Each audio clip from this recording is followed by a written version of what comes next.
But Tarawih Salah is Sunnat Mu'akkada. Look what the Prophet said. Rasul performed Tarawih Salah. Yeah, for as many days as he did. Okay.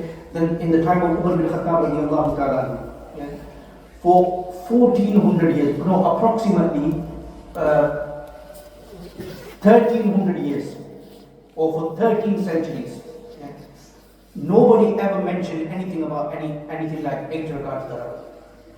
There's no such thing as 8 rakats Tarawih. 8 rakats Tarawih doesn't exist. From the time of Umar bin Khattab radiallahu ta'ala, Muslims have been performing, you look in Haramain Sharifain. Yes, now for the last few years since COVID time, they started doing 10. Yeah? And they've kept on the I don't know why, which is not good. But for 1400 years in Makkah al-Mukarramah, in Masjid al-Nabi, 20 rakats Tarawih has been the norm. The vast majority of the Ummah has been performing 20 rakats Tarawih. The very first individual who came up, with a fatwa, if you want to call it, legal verdict from his side, anyway, that Tarawih consists of 8 rakats, was an individual known as Maulana Hussain Batalvi, yeah, in India. And he was a Ghair Muqallid. He was a Salafi basically, put it out. Yeah? 1290 AH, which works out to approximately 1873, in the year 1873. Yani for 13 centuries, nobody performed 8 rakats Tarawih. 20 rakats Tarawih was the norm. He comes along, he says, no, Tarawih is 8 rakats. Yeah? People from within his own fraternity, if the Hanafis or somebody else, gave him a rebuttal or, said to him, where did you get 8 rakats Tarawih from? Yeah, it would have been a different case. But people from within his own fraternity, a fellow Ghair Muqallid, a fellow Salafi by the name of Mullah Ghulam Rasul Sahab, he did a rebuttal, he did a response to this fatwa, and he said, he gave a history that Tarawih has always been 20 rakats. Where did you get 8 rakats from? Yeah. So he, from within the own home, they refuted it. Yeah. So before that, nobody ever prayed 20 rakats Tarawih. 8 rakats Tarawih, sorry. It was always 20 rakats Tarawih. So Tarawih consists of 20 rakats. Yeah. And it's very important that we perform Tarawih Salah. Look what Rasul said in the narration. Yeah. You open the books of Hadith, you find the narration. I'm going to end with this now. Inna Allah Rasul mentioned in the narration that Inna Allah farada alaykum siyam. That Allah Ta'ala has made fasting first upon you in the days of Ramadan. وَسَلَّمْتُ لَكُمْ قِيَامَهُ. And Tarawih Salah is my sunnah. فَمَنْ صَوْمَهُ وَقَامَهُ إِيمَانًا وَإِحْتِسَابًا خَرَجَ مِنْ ذُنُوبِهِ كَيَوْمٍ وَلَدَتْهُ أُمُّهُ. And that person who fasts properly in the month of Ramadan, who performs the Tarawih Salah properly in the month of Ramadan, by the end of the month that person becomes so free of sin, just as how they were free of sin when they exited the wombs of their mothers. This is how clean and pure they will become from sin. By keeping Roza, by performing Tarawih Salah. There's consensus of the whole Ummah that Tarawih consists of 20 rakats. Consensus of all 4 Imams, Imam Abu Hanifa, Imam Shafi, Imam Malik, Imam Ahmad bin Hanbal, Rahimahullah Ta'ala, that Tarawih consists of 20 rakats. Our fellow Salafis today, they perform 8 rakats Tarawih. And when you ask them, where did you get 8 rakats Tarawih from, they quote, in front of innocent youngsters, they quote, a narration. You find it here, right here now.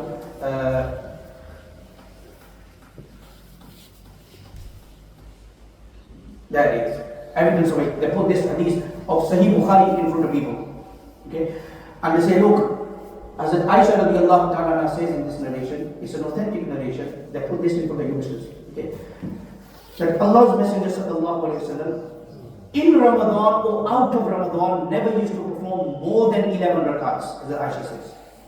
Okay? In other words, the Salafis use this, they say, well, 8 rakats of that was Tarawih and 3 rakats was Witr, so that equals 11 rakats. In Ramadan or out of Ramadan. And then Aisha radiallahu ta'ala says that don't even ask how beautiful Rasulullah sallallahu alaihi wasallam was. How beautiful the ruku was, the beauty of it, the length of it, how beautiful the sajda was. And then Allah's Messenger sallallahu alaihi wasallam, after reciting, performing these rakats, Rasulullah would rest for a while, and then after that he would perform his witr salah. Yeah? So they take this narration of Aisha and they say, look, as Aisha say 11 rakats, 8 rakat Tarawih salah, 3 rakats witr. That's where they get 8 rakat from. But this narration of the Prophet sallallahu alaihi wasallam is not even about Tarawih salah. As Aisha radiallahu ta'ala is discussing the tahajjud of the Prophet sallallahu alaihi wasallam in this narration. Look at the words of Aisha. In Ramadan, out of Ramadan. You don't perform Tarawih out of Ramadan, do you? Ramadan? Yeah. In Ramadan or after Ramadan, Rasul never used to perform all the 11 rakats. She's talking about the tahajjud of the Prophet sallallahu alaihi wasallam, the tahajjud salah. Yeah. There's a difference between tahajjud and tarawih. Tarawih is a separate salah, a special salah, which Allah has gifted to us and given to us for the month of Ramadan. Tahajjud, we do it all year round. Yeah. Tarawih salah, yeah, technically, if you look at it, Mawlana Amir Al-Qadhi Rahmatullah used to say that Salafis present this narration as a proof that we should be doing only 8 rakats Tarawih. But if you look at this narration, Mawlana Amir Al-Qadhi Rahmatullah used to say, Salafis don't even practice on this narration themselves. Yeah? He goes, because in this narration it says that Rasulullah sallallahu alaihi wasallam, as Aisha is saying, in his own room, in the hujra of Hazrat Aisha radiallahu ta'ala, Rasulullah sallallahu alaihi wasallam was performing this salah. One of Amir says that the Salafi, they perform the Tarawih salah in the masjid, they don't do it at home with it. Yeah? And then he goes on to say that, Tarawih salah we perform it in congregation. Yeah? Rasulullah sallallahu alaihi wasallam was performing this salah in his home. Salafi perform their Tarawih salah where they perform it in congregation. Yeah? They perform only 8 rakats. Yeah, and then straight away they do the witr after. Here in this narration it says that Rasulullah sallallahu after these rakats, he used to rest for a while, then perform his witr salah. Yeah, Salafis don't take a nap in the masjid and then pray the witr salah later on. No. So Mawlana Amir Al-Qadhi used to say that these people Salafis who put this hadith forward as a proof of 8 rakats tarawih, they don't even practice on this hadith themselves. If you look at it from technically, they don't practice on it themselves. So brothers, the point I'm trying to make is that Tarawih is 20 rakats, no less than 20 rakats. 20 rakats is Sunnat al-Mu'tala. And we shouldn't have this attitude that people nowadays look for the places where the fastest Tarawih takes place, express train, or we're going to play our Tarawih there. Yeah? We'll finish quicker. I've got work tomorrow, I've got school tomorrow, I've got tomorrow. No. Yeah? This is the month of sacrifice. It's the month of patience. Yeah? This is the month wherein we have to, make them sacrifice. We have to push ourselves, inshallah. Yeah. So 20 rakats Tarawih, like I said, Sunnat al-Mu'tala. There's no less than 20 rakats. Yeah. Nowadays there's a trend, people are watching TikTok and these places, and all sorts of modernist and young so-called scholars nowadays, and they're pushing 8 rakats, pushing it. Stay away from listening to any of these people. Yeah. Tarawih is 20 rakats, it has been 20 rakats since the time of Rasulullah, since the time of Umar bin Khattab. Once the Sahaba was sitting, and Rasulullah said to the Sahaba that I don't know how much more longer I've got amongst you. Yeah? But after me, Sunnati, if you want to be successful, if you want to be saved from fitna, if you want to be saved from trial and tribulation, then after me, follow my Sunnah, wa Sunnati al-Khulafa al-Rashidin al-Mahdiyyin, and follow the Sunnah of my rightly guided Khalifs. Hazrat Abu Bakr, Hazrat Umar, Hazrat Usman, Hazrat Ali, Ridwanullahi ta'ala al-Majma'in. And then Rasulullah emphasized it, Abdu alayha bin nawajis. Hold on to this with your molar teeth. In other words, hold on to it strongly. Don't let go of this. Yeah? If you want to save yourself from fitna and trial and tribulation. Look at the time of Sayyidina Umar. Look at the whole history here. Look at the time of Sayyidina Umar bin Khattab through his era, 20 rakats. Hazrat Umar, Hazrat Usman, 20 rakats. Hazrat Ali, 20 rakats. Tabi'un, 20 rakats. All 4 imams, unanimous 20 rakats. For a whole list here. Narration of Rasulullah performed Ibn Abbas authentic narration. Rasulullah when he came out from one of those nights, from those 3 nights when he led the Muslims in Tarawih Salah, he performed 20 rakats. Yeah? And this has been the practice of the Ummah. Yeah? It's ijma, there's consensus on this. So this is why we have to perform 20 rakats Tarawih. Don't be swayed by these individuals who come up with 8 rakats Tarawih, etc. And don't miss your Tarawih, out of reasons that, your mind might say to you, I don't need to read Tarawih today. Any reason that the doctors or the Sharia deems as valid reasons, then it's a different case. For example, you're too ill. It's not as though you come back home after a long day, you had a rough day in uni or college or work and whatever, and you think to yourself, what, I've not had no me time today. I've not had no time on TikTok. I've not had no time on my mates and stuff. I'm going to miss Tarawih today. That's not an excuse. That's your mind playing tricks on you. Yeah? That's not an excuse. So, inshallah, make an intention from now that in the month of Ramadan, we're going to fast properly. Yeah? And in the month of Ramadan, we're going to do our best, inshallah. We're going to perform every single rakat, every single tarawih in masjid, 20 rakats full. And we're going to listen to the whole Quran from Hafiz Sahib, inshallah. Make this, we only get an opportunity once a year. to listen to the Quran full in Ramadan. Yeah? Why are we wasting this opportunity? Okay, inshallah. Yeah? Any brothers, whatever we're doing up till now, so far, any questions? It's a bit of a long question, right? I'm 30 years of age, and you know when it comes to qada and like the gafra, paying the gafra for misfas as well. You know, the beauty of Islam is like you're always learning. So like just sitting here, the whole thing about rain going into one's mouth and breaking the fast, and you know you have to do the qada for it, right? So I don't know realistically how many of my fasts I have actually broken unintentionally as a result of X, Y, and Z. So what would be the best approach to try and make up for the fast that I had missed, but not knowing exactly how many over the course of the years that it's been for me to fast? Your best, whatever your best estimation is. You gotta look back, you gotta gauge back, you gotta go back in time, you know, try to come up with something at least. And then on top of that, keep extras. Just to make up for that number. So keep a safest number, and then go even safer. Because you've got no idea. That's the best way to go about it. That's what the elders have written and mentioned. You know, there's an increasing, I wouldn't say it's a trend, but there's women are coming more and more for Taraweehs in masjids. From an Islamic point of view, Fiqh Muslim, what's the situation that we ignore? We have a whole chapter on that. Yeah, there is women attending Taraweeh. But due to, you know, obviously we've already had a lot of time that's gone past, so I'm not gone into that. But anyway, the masala about this is that ideally women should be performing all their salahs in home. Yeah, whether it's Taraweeh, whether yes, there is a trend. You know, a lot of women nowadays are, you know, going to, you know, other places and and you know, well, and going there for their Taraweeh salah. A woman's salah, Rasulullah mentioned, in her home is more superior, more virtuous than coming. And remember, this was a time when Rasulullah said this. This was a time when, you know, there was no greater honor than women performing their salah behind Rasulullah. They used to come and they used to perform their salah behind Rasulullah. And Allah's Messenger is still telling them that even though you perform your salah behind Rasulullah, Allah's Messenger is still telling them the virtue that your salah within your own home is better than performing salah here in masjid. And even more virtuous than that, that coterie, that shed that you've got within your home, yeah, your salah is more virtuous in there than in the other parts of your home. Yeah. So, you know, for women to come to the masjid is makruh, according to our school of thought. Yeah. And you know, especially with the situation now, we're looking at, you know, it even goes towards, you know, severe makruh, severely undesirable. Okay? Because of so many incidents that have happened, or they're still, you know, happening all the time, almost every year, where women are attending Taraweeh prayers, there is some sort of an incident that's coming up every year. Yeah? Now look at this, 1300 years, 1400 years, yeah? Rasulullah's period was the golden era, free from fitna, free from trials and tribulations. After the demise of Rasulullah, yeah? In the time of Umar bin Khattab radiallahu ta'ala. Hazrat Umar, when he used to see women coming towards the masjid, he should take small pebbles and throw it at them.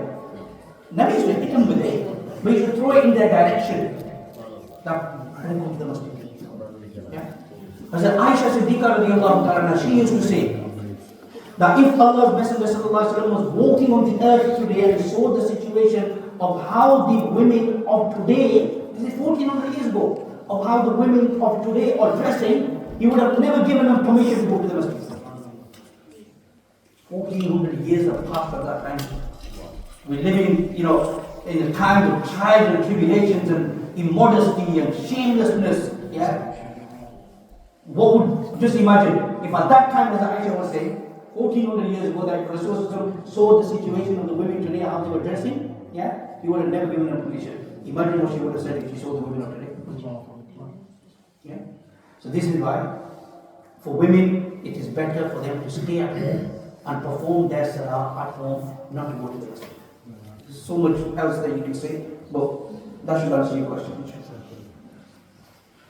Anybody else have any questions?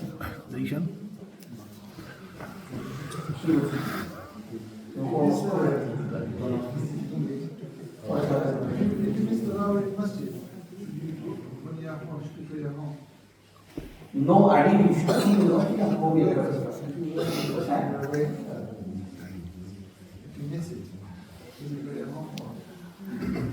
You know, nowadays there's no excuse. If there is an excuse, nowadays almost, you look in Stony Home, right? Abu Bakr Masjid the Gole after. Shah Jalan the Gole after. Yeah? Other places have like Tarawih. So if for some reason you missed one, yeah, and you look at the time, you think you can get there, yeah. But if it's even past that time, for example, yeah, then best thing is to do it now. For example, you've gone late night Tarawih we have here approximately at 12 o'clock at night. Yeah. And then, you know, after 12 o'clock at night, if you've even missed that, or 2 o'clock or something, you realize, oh, Tarawih is around. Yeah. You're out on a journey, for example, or you come back that day, or you were so ill and whatever, you know, then make them, you know, do them 20 rakats. What about as a musafir, if you're very, very far away from your locality, throughout Ramadan? Yeah, Tarawih is not necessary. Tarawih is not sunnah muqaddam for the travellers. Mufti Sahib, regarding Safar. Then again, you know, if you're a traveller, for example, if you're a traveller, for example, and you know you've got time, this is why, you know, even our elders say about the musafirs, for example, you're a traveller, you've got intention to travel 48 miles or more, right? And you go into a place where you're gonna have time. Ideally, you should pray your sunnahs as well. You should pray your sunnahs, you should pray your nafil, you know, you should pray that. Because you've got time anyway. Your fathers, you still keep them too? Fathers, you still have to keep them too. But you shouldn't miss your sunnahs and you shouldn't miss your nafil because you've got time. But if you don't have time, you know, you've got to go from one place to another, for example, or you're so busy, then only your fathers. Yeah? Similarly with Tarawih, you're going on a journey, yeah? And you know, the rest of the evening I'm free in my hotel. Yeah? So instead of saying, oh, you know what, Tarawih is not sunnah muqaddam, I'm a traveller anyway, you rather find a masjid, you know, rather than perform 20 rakats and go and perform 20 rakats. Your questions are deadly. What happens if you start in the month of Ramadan? What happens if you start iftar and tarawih at the wrong time? If you start iftar and tarawih at the wrong time. Is that your son? Yeah. Well, if you, for example, you know, it is a good question. It's a good question. Some people, you know, what do you call it, forgetfully, they think it's iftari time, or something happened with the watch, or something happened with the clock, they think it's iftari time, they start eating. Yeah. If that was a proper accident, then obviously you're going to make up that rosa. But if somebody did it through complete, like, forgetfulness, yeah, then it's a different case. Even, you know, with Tarawih, obviously, when you're going to come to the masjid or whatever, you're going to know that's not Tarawih time yet, so you can go back home again. Asad, I sort of have one question. I'm not in the calendar this year, but there's usually a 10-minute lead. Yeah. So you can technically finish right up to the last minute. That's still valid, isn't it? Because people have made the 10-minute, I know it's a precaution, but they've made that compulsory. From the 10-minute mark, they will not eat and they will not have anything from the 10 minutes. It's not compulsory, no. It's there as a precaution. You know, almost all calendars have, please, you know, you've got to refrain from any eating and drinking, you know, 10 minutes before, you know, Fajr beginning time. Rosa actually starts from Fajr beginning time. We call it silent or whatever. But Fajr beginning time is when, you know, that's it, you're in your fast now. Yeah? So we make people precautiously, the ulama, the scholars make people end their rosa 10 minutes before, they spend 10 minutes before. Just in case, the reason for that is, because just in case if somebody woke up late, for example, yeah, and they looked at the Fajr beginning time, there's only like 5-6 minutes there. Oh, I can choke some cereal in, or a bar of cereal in, you know, or bear milk in. Yeah? It gives them that leeway. Yeah? And it helps ourselves not to go, you know, past that threshold, that limit.